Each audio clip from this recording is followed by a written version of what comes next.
everybody's permission, I'd like to call this meeting to order. Ask you all to rise for the Pledge of Allegiance. And Mr. Kiley, if I could ask you to lead us in the pledge.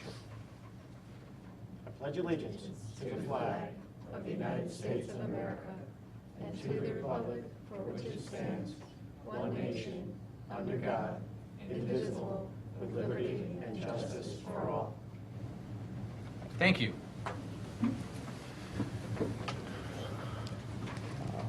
Let's go right to Wednesday's pet. We turn the floor over to Ms. Sherry Stenick, former First Selectman in the town of Fairfield, and her friend. Active friend. He's the dog we were going to bring just got adopted 5 minutes ago, so this is Sparkle, and she's a very sweet girl. She's about 2 years old, and if she wasn't white, I'd probably take her home with me, because otherwise I have a black dog, completely black dog, so I know what color clothes to wear now, but I wouldn't have a choice with having dog hair visible every minute if I had both. So, anyway, very sweet dog, about 2 years old, female. And in the few minutes that we've been having her walk around, she's been friendly to everybody, and she has been calming down. So, if anybody's interested, she is going to be a really good dog, I can tell you right now. And she's got a great disposition. So come down to 211 One Rod Highway and make her yours. What's her name again? Her name is Sparkle. Sparkle? Sparkle. Oh, very cool. Like All right. Thank you. Take care. Calm is a relative term, I think. All right. Before we jump into the agenda, I've got a couple items here I'd like to go over. One, for my two colleagues, handout. Fresh off the presses. This was discussed at the Board of Finance meeting last night at the quarterly review. It will be discussed in detail at the next Board of Finance meeting. It concerns recommended policy or proposed policy for fund balance for the town. And it was suggested that the Board of Selectmen review this, so we can also offer our suggestions next week. And that would be next Tuesday night. That's one. Couple of other items coming in. We've had several press releases go out recently, and I just wanted to highlight those. One, starting today, October 1st, citizens in the town of Fairfield can pay your tax bills at all People's Bank branches, both in town and out of town. That's all People's Bank branches. Please check the press release for the details. There is the original tax bill that you have to bring along with you, so you have that. But that should be a real convenience and time saver for our citizens. Next up, there is a public information session on the Mill River cleanup. So if you live anywhere in the Mill River area and want to know what's going on as we begin the cleanup of the X-side contamination in that river, it's going to take a couple years. The dredging operation is starting to get underway now, and the dewatering and water treatment facility is being built on the old Exxon plant site. So you can see that as you drive down the Post Road. But October 14th at the Board of Ed conference room, there are more details in the paper. Check there or call the First Selectman office. Also coming up, Restaurant Week, our third annual Restaurant Week, October 12th through 14th. We have 38 restaurants in town signed up. That's a record. That's the most we've had in our 3 years of doing this. There's a lot of excitement out there. So Sunday, October 12th through Saturday, October 18th, we'll have Restaurant Week.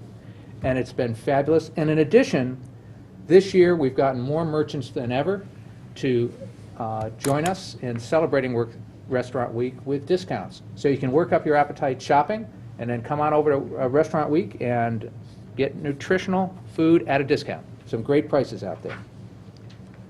Next up, we also have our Grand Gala, Fairfield's 375th anniversary. Grand Gala is being celebrated November 15th at Sacred Heart University.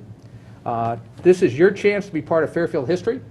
Tickets are on sale now at www.fairfield375.com. That's fairfield375.com. And lastly, we do have an agenda change on today's agenda. We had made this earlier this week, but I wanted to get an explanation out. We have, or I have pulled the Penfield Building Committee resolution off today's agenda. And while the Building Committee portion of that presentation is complete, we have more work to do on the financial analysis,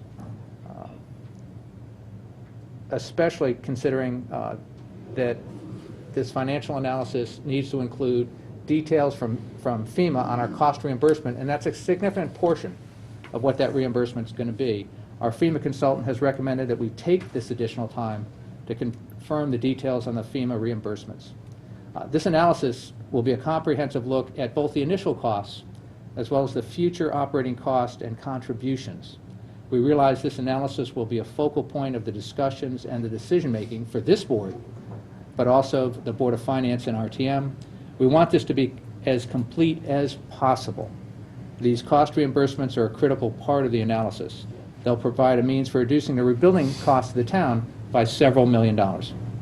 My goal is to make sure that we are making the right decision for our community. I'd like everyone in the decision process to be as fully informed as possible. We are making a decision that's going to impact our town for the years ahead.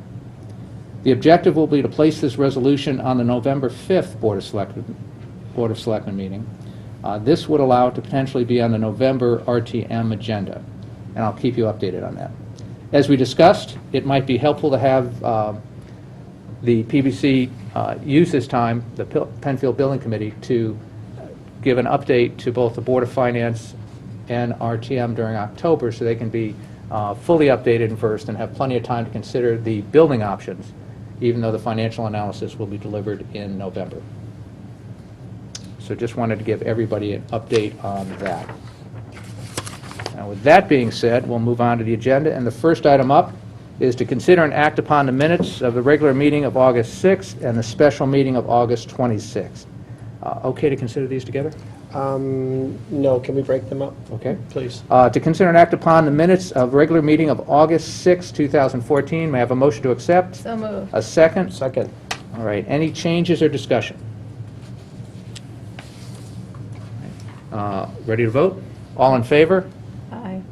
All right. All opposed? Any abstentions? Abstention. Mr. Kiley is an abstention. Next up, to consider and act upon the minutes of special meeting of August 26, 2014. May I have a motion to accept? So moved. A second. Second. All right, any discussion or changes? Are we okay to vote? All in favor? Aye. All right, thank you. Next up, for information only, from the Parking Authority, Patricia Carroll, Democrat, 159 Ross Hill Road, for a term of 11/09 to 11/14. Ms. Carroll has resigned effective 9/1/2014, so we'll be looking for a new member for Fairfield Parking Authority. Next item are appointments. To hear, consider, and act upon the following appointments for the Town Facilities Commission, and this also requires RTM approval. Should we take these one at a time? Sure. Up first, John Comerford, Republican, 145 Vesper Street, term July 13 through July 16 as an alternate. This is to fill a vacancy for Saul Bricks, who resigned in the prior term. May I have a motion to accept? So moved. A second. Second. Mr. Comerford here? Yes. All right. Right here in case we have any questions. And I open up to the board for questions or comments. I will comment. I had the opportunity to speak with Mr. Comerford and express to him then, and will express now, that I'm grateful for your willingness to serve and know that you've had a number of conversations and understand where things may be heading with the TFC. So thank you for coming forward. Thank you. And thank you very much for volunteering to serve on this important board. Appreciate that. Yeah, I think this is a great time to be on the Town Facilities Commission. One of the tasks in front of them is to look at their charge, the ordinance that defines what they do and how they work, and also to look at the Special Projects Standing Building Committee charge. That's a mouthful. And take advantage of what we've learned over the past few years in terms of the role of the TFC and how it can be most beneficial to the town. And I think your background perspective would be a great help in sorting through that. We have a number of important projects coming up that we need, I think, the TFC's advice and guidance on. and historically, they haven't been involved in actually doing building committees as much as they've all been members on different building committees. And I think we have a chance to improve the efficiency of our town government by restructuring both the Special Projects Committee and the TFC, and perhaps even combining into one. So I'm looking forward to hearing some of the thoughts back from the TFC on that. Any further comments from the board? No. All right. Any comments from the public? Seeing none, back to the board. Are we ready to vote? All in favor? Aye. Congratulations, and thank you. Congratulations. Jen, will you be in touch with Mr. Comerford on the RTM and the steps after? All right. Next up, to hear, consider, and act upon the following appointments. Mr. Stephen Pitaniello, unaffiliated, 147 Trillium Road, for a term of 7/12 through 7/15, to fill a vacancy for Nicholas Caruso, who recently resigned. I have a motion to accept. So moved. A second? Second. All right. Now, Mr. Caruso, Mr. Pitaniello is not here today. Are we okay discussing this, voting on this, or would you like to? No, I'm fine. Yes. Okay. Yep. Since he's not here, I'm just going to start. He's got some tremendous background from a resume, comes highly recommended. Really believe he'd make a great addition to the TFC, and he'd be filling one of the active roles on doing this. Right. All right. Any comments? No.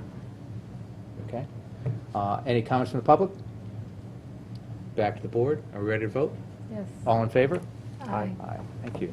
And Jen, you'll get out to our nominee and let him know the role in the RTM process that steps up from here. All right. Next up, a report from the Council of Churches. I just want to take a moment and say that one of the things we've tried to do over the last year is give some of the not-for-profits that work in our town, in our area, a chance to come and explain to us what they do. It also gives the organization a chance to, at the same time, explain it to our citizens through the Fair TV program here. And I'm looking at this and saying that I know I've learned a tremendous amount about each of these, and I think that with my two colleagues, I hope you feel the same. Also, there's been a lot of discussion about town funding of not-for-profits. I've learned in the past couple of years that it's really a point of our, I believe, paying for services or investing in services that we do that. It's not a donation, as some people have termed it. And I think that by having the various groups come before us, we get to hear directly from them how they benefit our citizens and the community, and what a great help they are. So with that as a lead-in, I'm going to ask you to come up and fill us in. If you just stand at the podium, that would be great. And with your permission, I'll give you a report. Thank you. The pamphlet is about all of the services that we provide. The thing clipped on the front is specifically what's been going on in Fairfield this last year, the last fiscal year. Okay, thank you. The Council of Churches is really grateful Yeah, for... if you just take a moment and introduce yourself Sure. so that everybody at home knows who you are. Glad to, yeah. I'm Cass Shaw. I'm the president and CEO of the Council of Churches of Greater Bridgeport. I've been here a little over a year. Now, the council itself has been providing direct services for 70 years now in the Greater Bridgeport area, including Fairfield. And specifically, you give us about $5,000 a year to allow us to provide services to youth in crisis. In this last fiscal year, we had 62 teens who were referred to us from the town of Fairfield.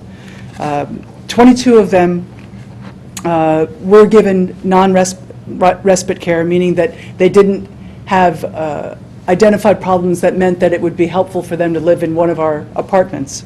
But 5 of them did receive respite care and spent anywhere from a couple of days up to 3 weeks in one of our apartments. We have one for girls and one for boys. So the total amount of child care days that we provided to teens from Fairfield were 48. That's about 18% of the number of total referrals that we get for teens who are in crisis throughout this area. 14 of the young people from Fairfield were male, 8 of them were female, And the presenting issues are all over the place, but I marked how many of them deal with substance abuse issues. Of the young people from Fairfield, 19 of them are struggling with substance abuse. 4 of them had academic issues.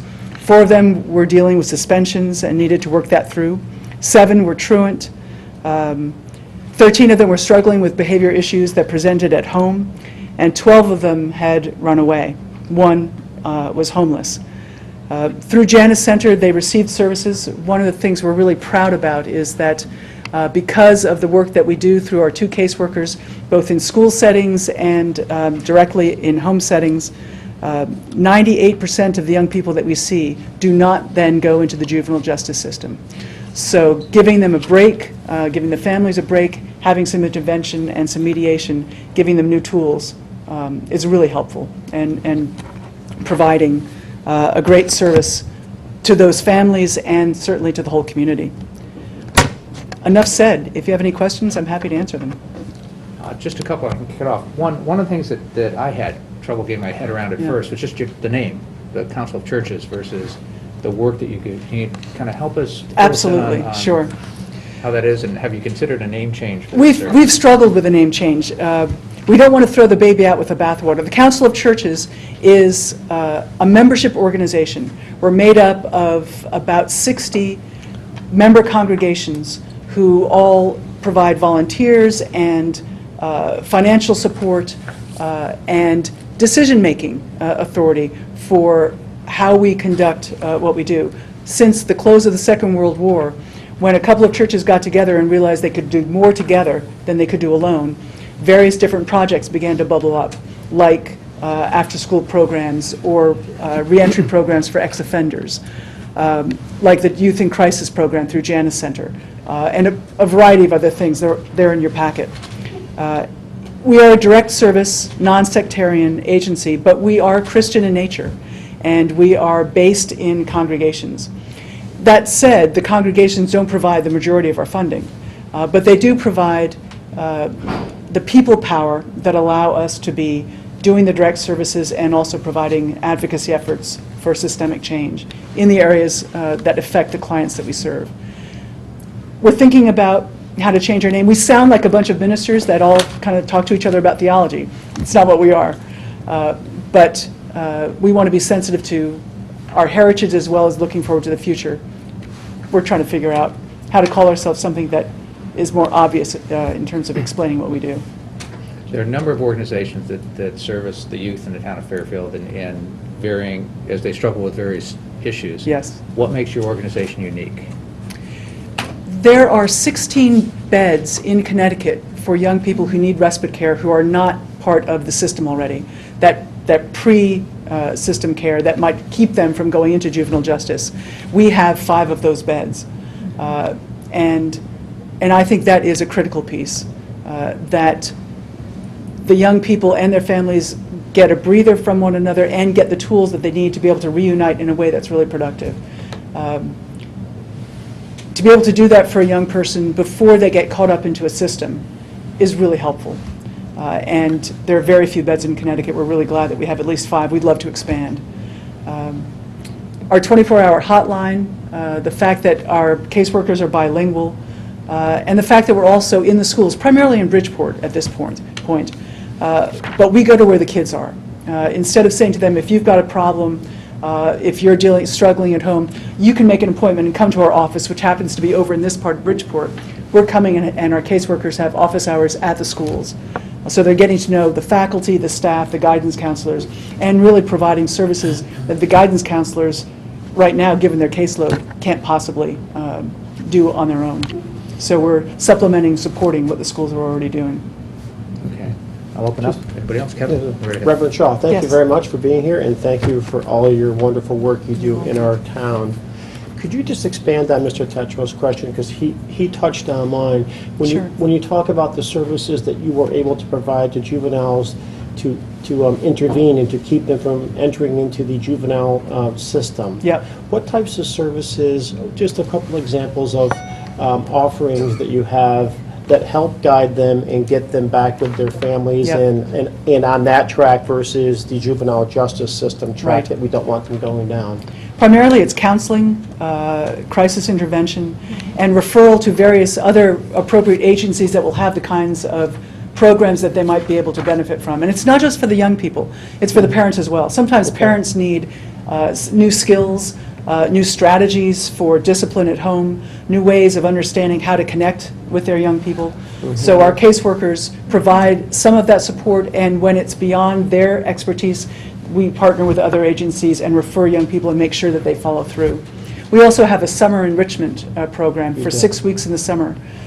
We offer a small group of young people a full day leadership training, character building program. Take them around, show them different kinds of avenues they might pursue beyond high school, give them the kinds of skills they might need to be able to make sure they complete high school. That kind of specific programming in groups and one-on-one. Okay. Yeah. Thank you very much. You're welcome. Cristin? Thank you so much for being here. I, as a social worker and someone who actually worked Great. in juvenile detention for a year, that's as long as I lasted, actually. I am, It must be brutal work. yeah, It's tough to try to figure out how to be really effective and helpful. Yes, so Yeah. I'm thrilled to hear that what you're doing is trying to keep people out of the juvenile justice system. And a couple questions. One, I also co-chair, and we had recently an item before us, Fairfield Cares, which is our community coalition to prevent youth substance abuse. And the Good. numbers here are not surprising, Yeah. but it's very, It's significant. quite a significant percentage. So one of my questions is, which Fairfield agencies I'll go back to the schools, but other than the schools, Mm-hmm. what other Fairfield agencies do you partner with for these young people? I don't know specifically. I'm too new to have that in my head, but I'll get it for you, and I'll That would make be sure great. that Dale Holder, who's the Director of Youth Services, gets back to you with that particular information. I should have had that on the report, so thanks. That's great. And in terms of schools, are there caseworkers who are partnering with just the high schools? Is it just the public schools? Are they? At this I point, know- we've only got 2 caseworkers, and they have office hours in 3 or 4 of the Bridgeport public schools. We would love to expand that, but we don't have the resources. Right, right. Yeah. You mentioned that the majority of the people power come from the congregations, but the majority of the funds do not. So, in particular, for the Janus Center, what other are some of your other sources of funding? Foundations, major donors, and we also have a contract with the federal government through their Basic Center grant program. Gotcha. Yeah. Well, I'm really excited that you're here because when we go through our annual budget process, again, the name Council of Churches, there's a lot of lack of understanding. Who knows what on earth that is, yeah. And I'm also glad for Selectman Kiley's question about examples of services, because I Yeah. guess what I would say about children in crisis, it's a continuum. Yes, So it there are is. some students who will go to a guidance counselor with an issue and it can be resolved right there Mm-hmm. in the office. Others who will need to be referred for other services within school, then Yeah. you have services outside of school. These are children and families who are going through crisis. That's right. Such that they actually need to leave their home. Yep. In order to be able to address that. So Yep. that is a very different kind of service. And so this is my last question. You said there are 16 beds in all of Connecticut. Yeah. So is it fair to assume we have 5 of them here close by? Yes. Those other 11 beds where? Or other parts of the are they? state, Hartford, I believe there are a couple in New Haven, I'm not sure, and farther downstate, perhaps it might be Greenwich. There again, I need to, don't let me talk out of school, let me give you the actual information, I'll find out. But those, other than the 5, those are for other organizations, though. Right. We have 5 here in the Bridgeport area, that the Council of Churches, we have the apartments, and we have childcare workers in each of the apartments, 1 for girls, 1 for boys. And that's what we've got at this point. Yeah. Well, it's great. Anything that we can do to prevent kids from Yeah. having to go into the system is I agree. phenomenal. So Yeah. thank you You're welcome. very much. Yeah. And thanks so much for your support, allowing us to do this work. It's really helpful. Thank you. I think one of the things I've learned over the past year or so is that there's a number of services that our youth need, and they get it from a number of different organizations. Yes. And I think one of the challenges has got to be how to make everybody who is in touch with a youth that might be in crisis Yeah. know what those options are and what Right. number to call. And how do we cooperate with each other in ways that we may be overlapping services because the need is so great, but we should at least know who we are and how to refer and how to help those young people know all the resources available. Yeah, I agree. Anything else? Thank you very much. Thank you so much. Thank you.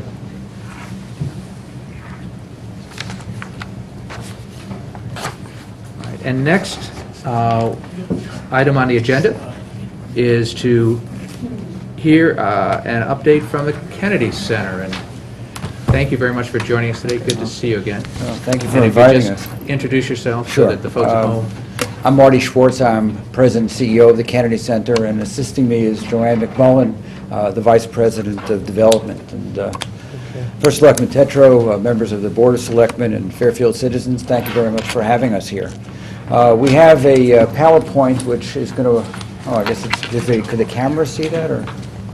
We, I think that might be okay, but I'm definitely in the way. I think I'm okay. You okay? Come join you for- Well, first thing we want to do is to congratulate the town of Fairfield on their 375th anniversary. It's a wonderful accomplishment. Congratulations. It's a fantastic town. Well, thank you. Oh, you're welcome. And we're here today to talk about the Kennedy Center. The Kennedy Center was established in 1951. It was established by a mom. Her name was Evelyn Kennedy, and she had a child with an intellectual disability in the late 1940s. And as she explained the situation, when the young man was diagnosed, the doctors told him to put him away in an institution and forget she ever had him and continue on with her life. And her quote was, "I could never do that. I would never do that." And instead, she got together, found out the names of other families. At that point, there wasn't HIPAA, so she was able to get that information and found out the names of other families that had family members with intellectual disabilities. And she talks about going door to door with a cigar box to raise the money, and we started in the basement of a church. And the organization has grown since then. She was instrumental in establishing a mandate for public education for individuals with intellectual disabilities, previously referred to as mental retardation. And once that program was established, although we began with serving children, we recognized that there was a tremendous need to serve adults, so we began serving that population. But you can see there that the purpose is basically to provide individuals with disabilities and special needs innovative, comprehensive, and community-based services. And we do that by offering a variety of different services in the community and trying to be inclusive in terms of ensuring that people with disabilities have the opportunities to participate in all of those services that are appropriate for them. We're 63 years old, established again in 1951. We have three divisions: Kennedy Rehab Services, Kennedy Industries, and Kennedy Residential Services. People are surprised to learn that we have 755 employees. Actually, I'm sort of surprised at that myself. I don't know all of them by name. There was a time when I did. When I started, I believe we had 45 employees. So we've grown a bit. But now we're also serving over 2,000 individuals annually, from birth through seniors, and we do serve that entire gamut of individuals. And our budget, our operating budget, is a little bit over $30 million now annually.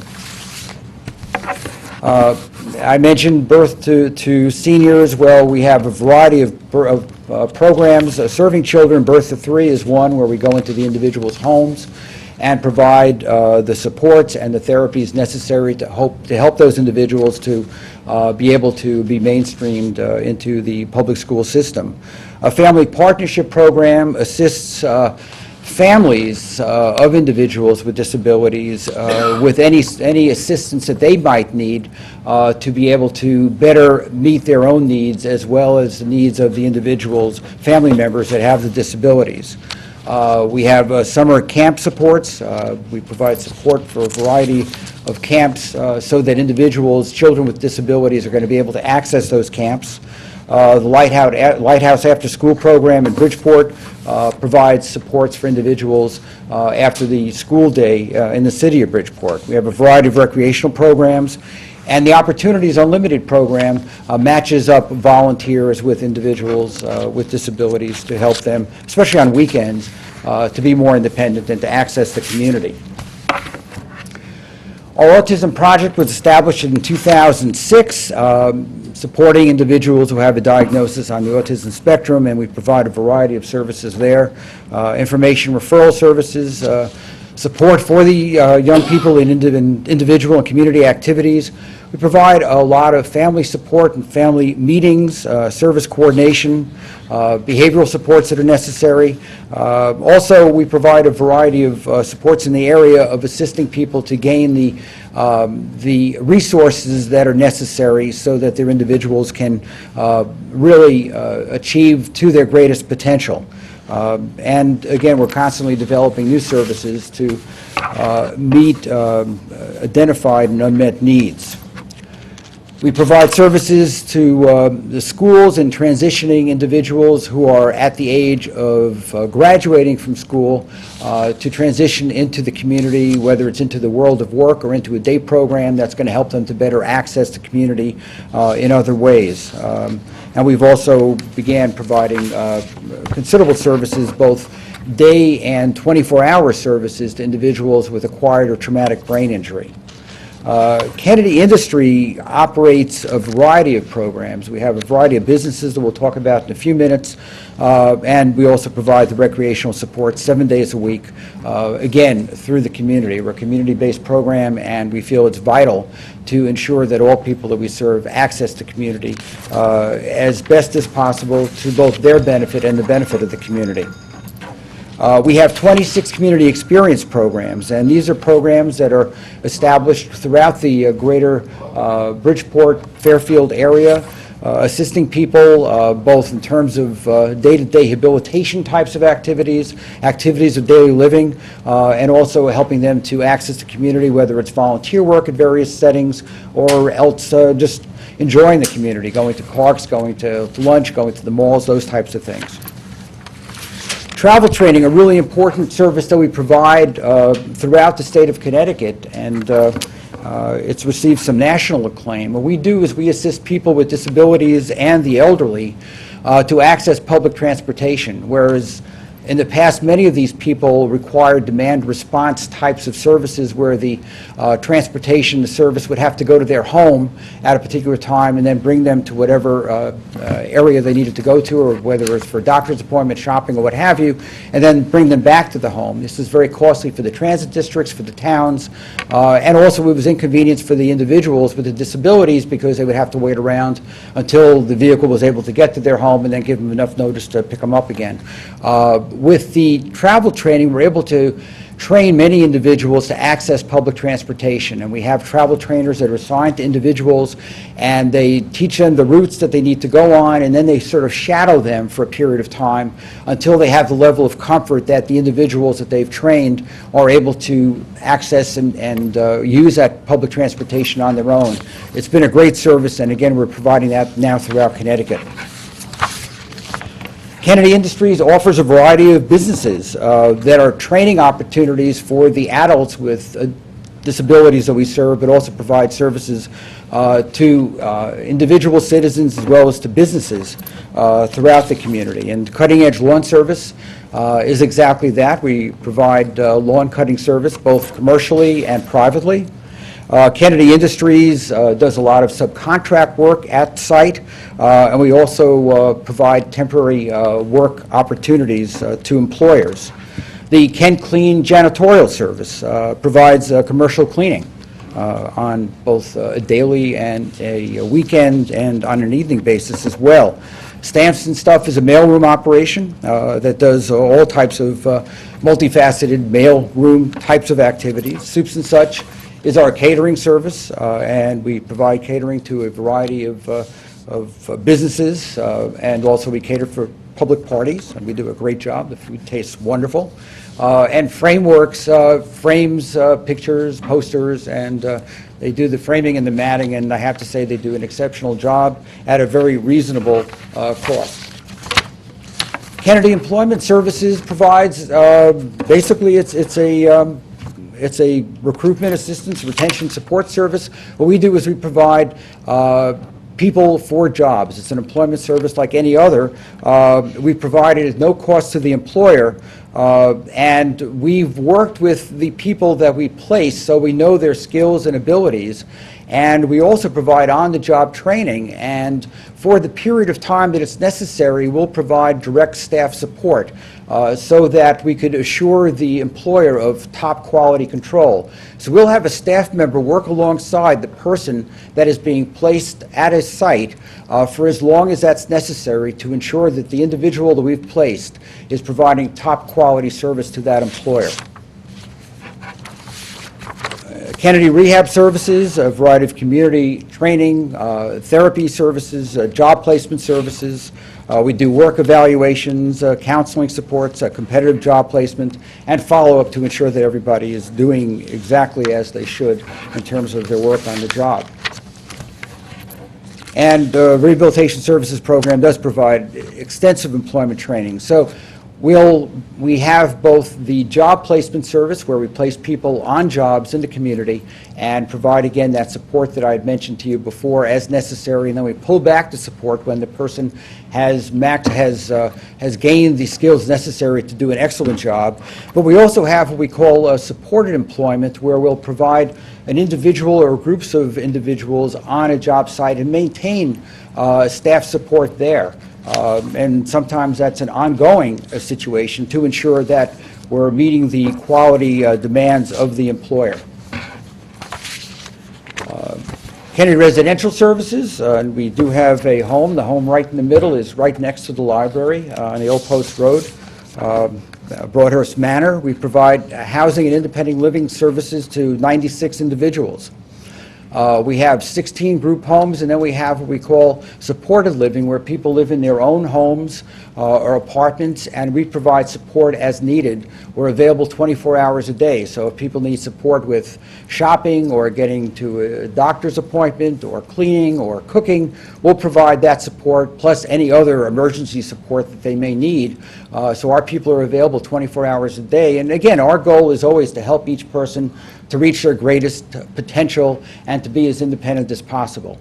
So again, we provide a variety of different residential supports in order to see that that in fact occurs. Caregiver program, it's another program that's been widely acclaimed, Care for the Caregiver, where we provide support for individuals to remain at home with parents. So the individuals that we're supporting are individuals with disabilities. They're living at home, the parents are getting older, the parents may not be able to do everything that they were able to do at one point now as they gain in years. So what we're doing is we're working with the individual with a disability to assist their family members living at home with those skills that perhaps are those activities that they're no longer able to be as actively involved or engaged with, which allows those elderly family members to remain at home, and it allows the individual with a disability to remain at home as well with the parents. So it's really a cooperative arrangement so that those types of things that the parents are no longer able to do, very often those physical types of activities, the individual with disability is able to do for them, and the parents are able to assist the individual, their family member, often a son or daughter, with those areas that are challenging for them, so that, again, it works cooperatively and we're able to keep many, many elderly people in their homes and keep people with disabilities with their parents. Recognizing that people do age, we have a senior options program, so if people aren't interested any longer because of age working in the workforce, people with disabilities will provide them with day programs that allow them to access the community and to enjoy their retirement years. And we've also found that there are many individuals, especially those with Down syndrome, that have early onset Alzheimer's. Very often in their late 30s, early 40s, these individuals will all of a sudden be diagnosed with Alzheimer's, and it progresses rather quickly. So we recognized that that was a need that hadn't been met because, quite honestly, individuals, because of medical advances, individuals with Down syndrome are living a lot longer now than they had before, but nobody recognized that as they age, as they live to 40, 45, 50, 55, 60, 65, they're developing Alzheimer's, and at a actually a very surprising rate. So we've developed a program thanks to the Norma F. Freem Foundation, and we now provide day services for individuals who have a diagnosis of dementia or Alzheimer's that have an intellectual disability. And we also support nursing homes when they're living in nursing homes, and the staff there to help them to better and more effectively work with these individuals in the evening. We do serve a variety of populations now, and you'll see that basically we're serving, again, over 2,000 people. We had started out through Evelyn Kennedy's initiative serving people with intellectual disabilities. We now serve people with psychiatric disabilities, visual impairments, hearing impairments, obviously people with a diagnosis on the autism spectrum, people with traumatic or acquired brain injury, people with speech impairments, and people who have difficulties with ambulation.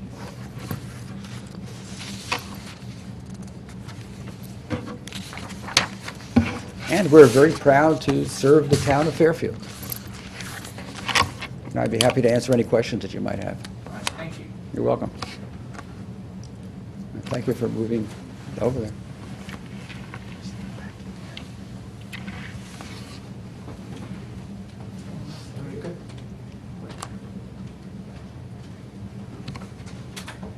Any questions from the board? Just a couple quick things. Thank you for both being here. All right, you're welcome. And helping us better understand everything the Kennedy Center does. And I was surprised to learn how many employees you had and how many programs you offer. It's a great update. My first question is, could you possibly email that presentation Oh, of course. to us? Absolutely. And also, do you have an annual report that you could send out? Yes, we do. As well, because I didn't realize you were $30 million, and that's quite an organization. So there's probably some good information in there about, you know, use of funds and all those things that I won't bother asking you now. But I do want to thank you for being here and explaining everything you do. And some of the programs caught me by surprise. I wasn't aware of the breadth of your offerings. You know, the caregiver program is one that, you know, quite frankly, I wouldn't have thought of. You know, caring for the person with the elderly parents who need that help. So, you know, thanks again. Oh, you're very welcome.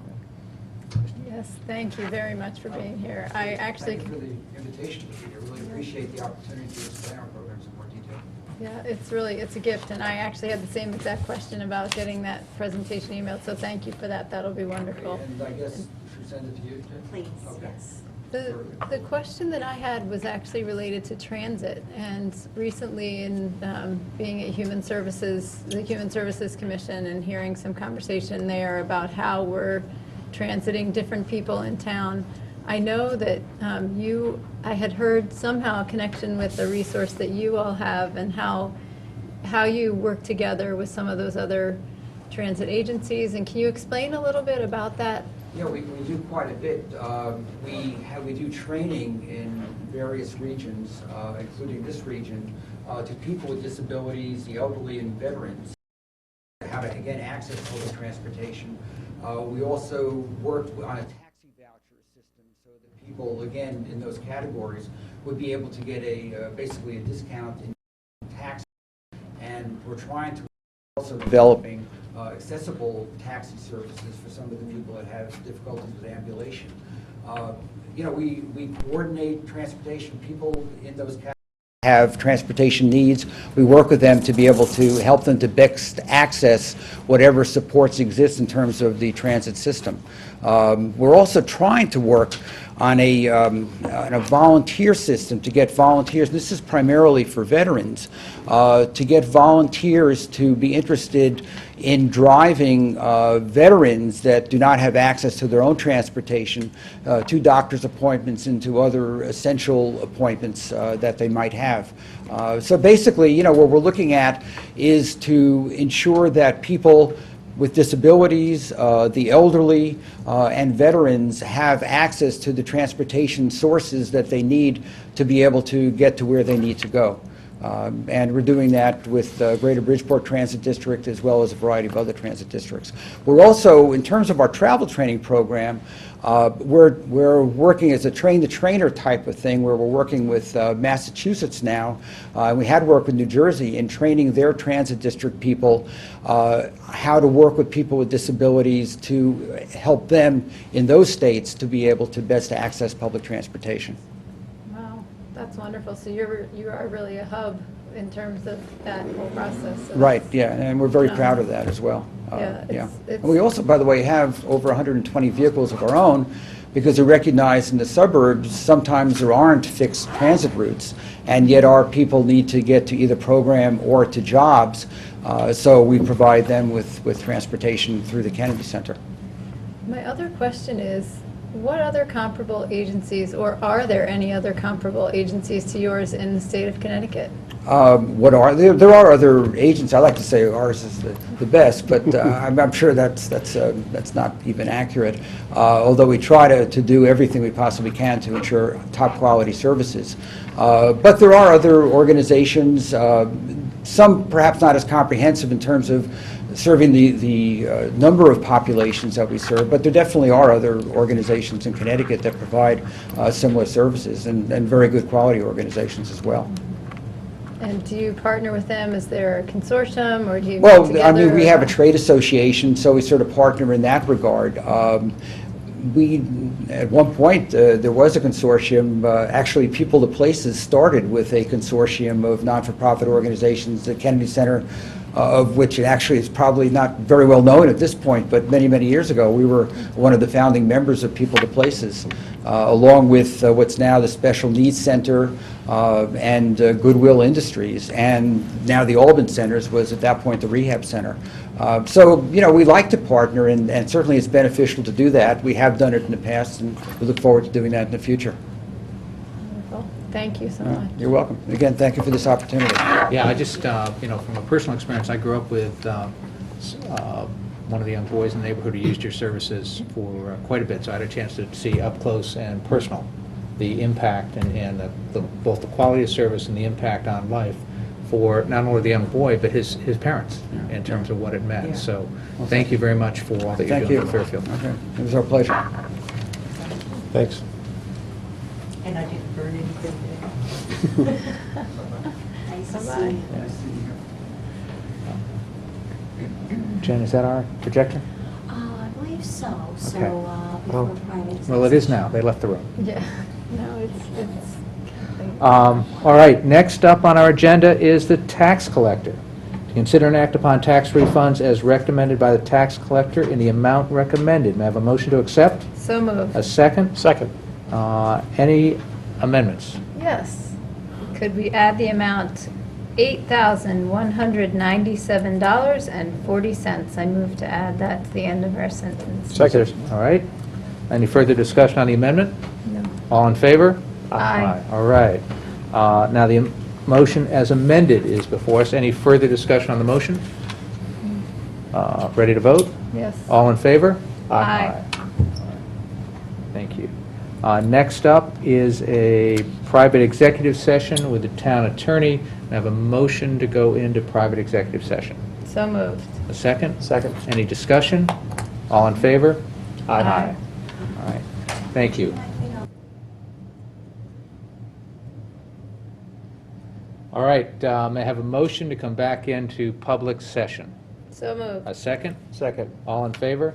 Aye. All right, we're back in public session. I want to make note that in private executive session, no motions were made and no votes were taken. May I have a motion to accept the attorney's recommendation? So moved. A second?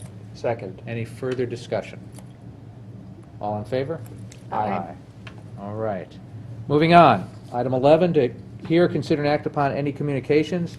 Actually, I think I covered most of those in my notes of the comments in the beginning of the meeting. Item 12, to hear, consider, and act upon any other business that shall properly come before this meeting. There's none that I know of, which brings us to the last item. May I have a motion to adjourn? So moved. Second? Second. All in favor? Thank you all. Okay. All right.